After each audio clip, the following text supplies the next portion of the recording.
daal di koy sax mën nañu ni ay firnde wala ay accusations yoo xamante ne am na ci étudiants yi jeune leader ban jàngat nga ciy def. jërëjëf merci beaucoup Adjara pour cette question am na importance trop te comme li nga wax rek jor na taxaw sel raison pour laquelle ñu ñëw fi tey di la santaat encore une fois ci invitation bi. man nag fi may commencer avant may ñëw ci sa question mooy di jaale suñu frère Abdoulaye Ba bi nga xamante ni étudiant la nekk en licence 2. fële ci faculté de médecine. ñàkk bakkanam ci manifestation yi nga xam ne ñun jàppoon nañ ne wax dëgg fa yàlla en 2026 du ñu amati histoire bu mel noonu. donc di ko jaale étudiants yëpp di ko jaale famille di ko jaale ñëpp. donc nag li xew démb ñun ñëpp xam nañ ko mais man dama gëm ne quand un étudiant meurt dans une université ce n'est pas tout simplement un simple fait de jeu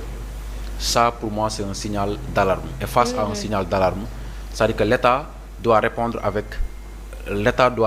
par la vérité et l'État doit répondre par la responsabilité mais aussi l'État doit répondre par le respect te li xew démb te ñun ñëpp ñu seetaan ko muy point de presse boo xamante ni à mon avis conférence de presse la waroon a doon mais par manque de transparence ñu tuddee ko point de presse pour ne pas permettre aux journalistes de poser des questions ça c'est le premier manquement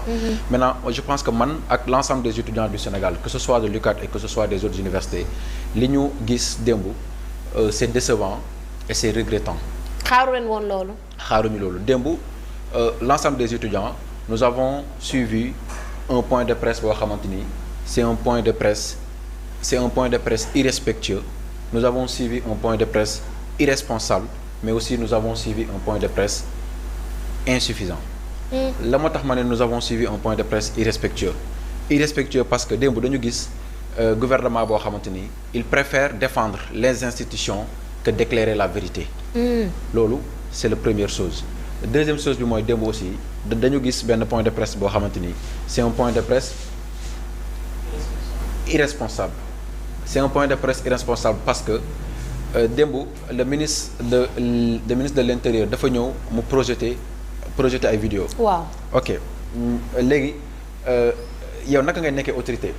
te nga jiite étudiant jiite policier jiite corps yëpp nga ñëw di projeter ay vidéo mais yow vidéo yi nga projeter yëpp c'est des vidéos yoo xamante ni ce sont des vidéos en charge vis-à-vis des étudiants comme si que amuñu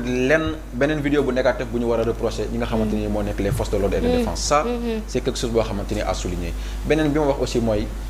c'est benn kii la boo xamante ni benn point de presse boo xamante ni c'est insuffisant mooy il y a beaucoup de manquements ci point de presse bi mooy pour man à mon avis waroon nañu permettre aux journalistes de pouvoir véritablement poser des questions pourquoi pas parce que loolu c'est vraiment intéressant mais li ma bëgg gën a ñëw ci débat bi mooy démb dafa am ay ministres yu jël kàddu wax ministre de l'enseignement supérieur dafa jël kàddu mu wax mu fustiger li nga xamante ni moo nekk université fustiger également des représentants d'étudiants man dama jàpp ne pour de bonne foi l'ensemble des représentants des étudiants yi nga xamante ni nekk nañ dans les différentes facultés combat bi du seen combat ñoom neen combat bi c'est le combat des étudiants problème bi mooy problème bu bourse et que les étudiants ce qu'ils ne peuvent pas comprendre c'est simple mooy étudiants yi ku waxul dëgg ay fen ngay wax te magam jëmm sooy waxtaan ak moom dëgg bu wér këng moom nga di ko wax gouvernement bi dëgg bu ñu leen di wax mooy il y a 2 ans il y a 3 ans démb ñun soxlawuñu gis ay ministre de la justice ak nangam ak nangam le premier ministre Ousmane Sonko ci boppam bi mu soxla Sénégal moom moo ñëw wax ak jeunesse bi est-ce que vous vous rappelez bi ñu convoqué Ousmane Sonko mu war a dem wuy ji lan moo tax ci itinéraire Ousmane Sonko mu tànn université c'est parce que jàppoon na ni peut-être absolument voilà, les étudiants seront là pour lui bëggoon le soutien de l'ensemble des étudiants du Sénégal juste pour vous dire que ne alternance yu mos a am ci réew mi yëpp ci Sénégal yëpp que ce soit ñaari jiitu ak bi ñëw récemment c'est les étudiants c'est la jeunesse ñoom ñoo porté ces alternances politiques maintenant kon ñun étudiants yi mënuñu woon am benn acquis déjà boo xam ne sur place ñu ne dañuy xeex pour beneen régime bu ñëwee parce que am nañ yaakaar ci ñoom su ñëwee dinañ indi leneen lu bees régime boobu ñëw bëgg ne li fi nekk nii daf fi war a jógee te li fi nekk nii problème bu bourse mënuñ koo xoolaat nangam te yow da nga ne yow da nga bëgg alternance mais est-ce que alternance dafa yem ci rek ay discours gis nga une alternance ne se décrète pas une alternance loolu da nga koy prouver la yow mënoo ñoo wax ne dañu bëgg rationaliser xam nga ñun nous sommes des étudiants nous sommes des intellectuels nous avons compris que suñu pays Sénégal dafay dund des moments difficiles économiquement loolu ñun comprendre nañ ko maintenant si l'État veut rationaliser ok nous ne sommes pas contre la rationalisation. D'accord. Mais lan mooy rationalisation rationalisation du yow te étudiant bi li mu am 40 000 la nga bëgg a jël 40 000 boobu ci moom du dese dara. léegi rationaliser mooy da ngay gis koo xamante ni moom li mu am déjà bëri na te boo ci jëlee dara du wàññi dara ci nekk nam kooku ci ngay wàññi mais pas étudiant bi nga xamante ni moom benn sagaru bourse ba 40 000 la am après nga bëgg ko rationaliser. D'autres également dañuy def le prétexte di wax ne étudiants yi ñoom xaalis rek moo leen tax a jóg. xaalis rek la ñuy kaas. y a beaucoup d'autres revendications yoo xamante ni ñun au sein de l'espace universitaire ñu ngi koy xeex mais dafa am benn kilifa gu mag mooy Serigne Touba suñu maam dafa doon wax ne ndaw su bëggee am xam-xam ndaw su bëggee wut xam-xam il faut que mu jànkonte ak ay difficultés. Donc ñun dañu bëgg am xam-xam moo tax parfois dañuy accepter nangu beaucoup de difficultés donc loolu moo tax ñu bëri duñu dégg ñuy kaas yenn affaires yi. mais ku sës nag. xaw ma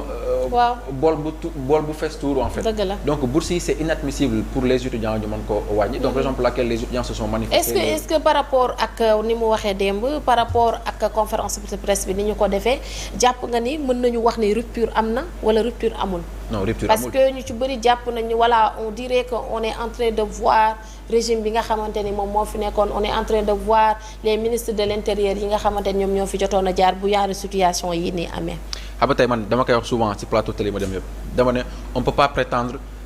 incarner une alternance avec les idées et les pratiques du passé tey li am démb ñun ñëpp Sénégal la ñu nekkoon lii moo fi doon am de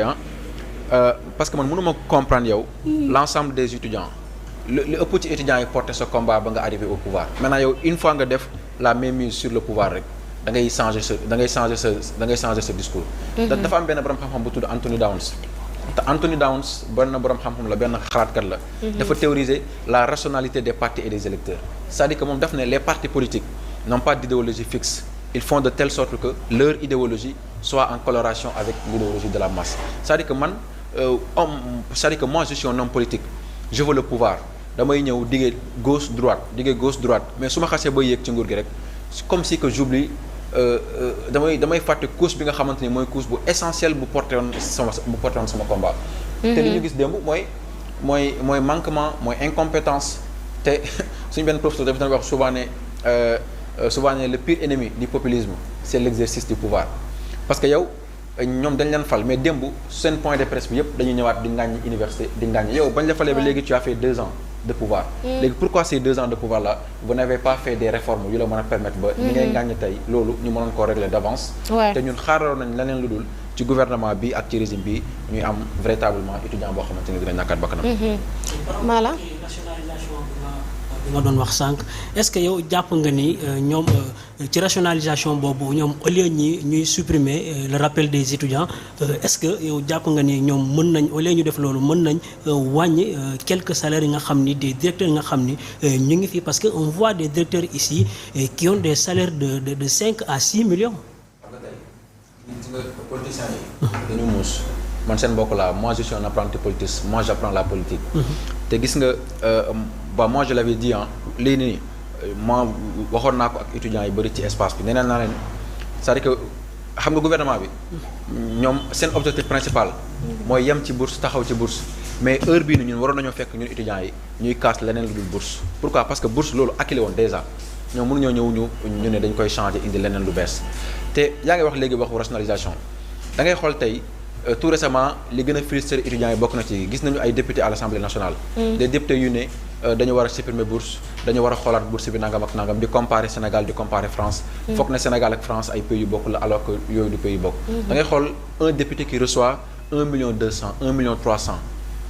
000 y compris également privilège yi nga xamante ni moom lay am léegi l'étudiant bi nga xamante ni moom ñoom nee nañ c'est l'avenir du pays c'est l'avenir du Sénégal kooku moo war a développer Sénégal suba te kooku li mu demandé c'est simple